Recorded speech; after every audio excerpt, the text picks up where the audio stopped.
নিশা তিতাবৰত ধুমুহাৰ তাণ্ডৱ ঘৰ দুৱাৰ ভঙাৰ লগতে বহু মূল্যৱান গছ-গছনি ভাঙি বিস্তৰ ক্ষতি কৰে ৰাইজৰ। তিতাবৰৰ বহু অঞ্চলত নিশা অহা ধুমুহাই বিস্তৰ ক্ষতি সাধন কৰে।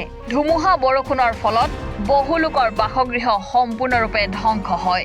প্ৰায় শতাধিক পৰিয়ালৰ ঘৰৰ টিনপাত উৰুৱাই নিয়ে ধুমুহাই।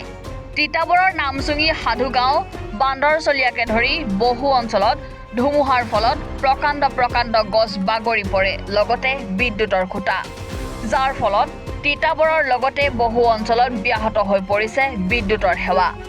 তিতাবৰ ধুদৰালিত কেইবা ঘণ্টা ধৰি বিচ্ছিন্ন হৈ পৰে যাতায়াত ব্যৱস্থা। আজি নিশা হঠাৎ এজাক বতাহ আহিলে আৰু সেই বতাহজাকে বহু গাঁও আজি ধ্বংস কৰি নিলে। আমি প্ৰায় কেইখন এতিয়া দুই এখন গাঁও আমি গৈছিলো, প্ৰায় নিজৰ এৰিয়া, আৰু আমাৰো ঘৰ টিং বৰ্তমান উৰাই নিলে। আৰু কেইবাঘৰ মানুহৰ মানে এনেকুৱা পাকনি বতাহ আহিছে, যি পাকনি বতাহে চেপেটা কৰি ৰাখিছে। কণ কণ শিশু যেন তেনেহে উলিয়াই আহিবলৈ সক্ষম হৈছে।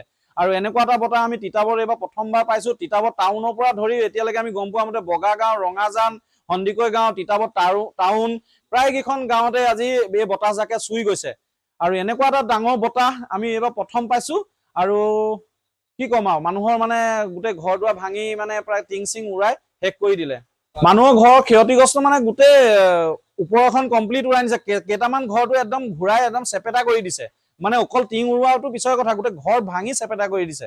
ব্যৱসায় প্ৰতিষ্ঠানৰ বহুতো টিং এতিয়া বৰ্তমান উৰাই লৈ গৈছে। আৰু গছ গছনি পৰি কিছুমান দোকানত মানে পৰি টিং ভাঙিছে বা কাৰোবাৰ চিচাৰ ভাঙিছে। এতিয়া ইয়াতে তিতাবৰ টাউনতে এখন ডাঙৰ দোকানত চিচাৰো ভাঙিছে, ভাঙি দোকানত পানী সোমাইছে। তেওঁ কাপোৰৰ দোকান আছিলে, কিমান চাগে নষ্ট হৈছে তেওঁ সেইটো পিছত গম পোৱা যাব।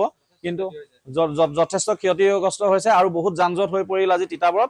এতিয়ালৈকে বৰ্তমান নিশা প্ৰায় আজি এতিয়া প্ৰায় 1:30মান বাজিবলৈ এতিয়াও পুৰা ৰাস্তা ক্লিয়াৰ কৰি আছে JCB-য়ে, প্ৰশাসনে আহি পানি।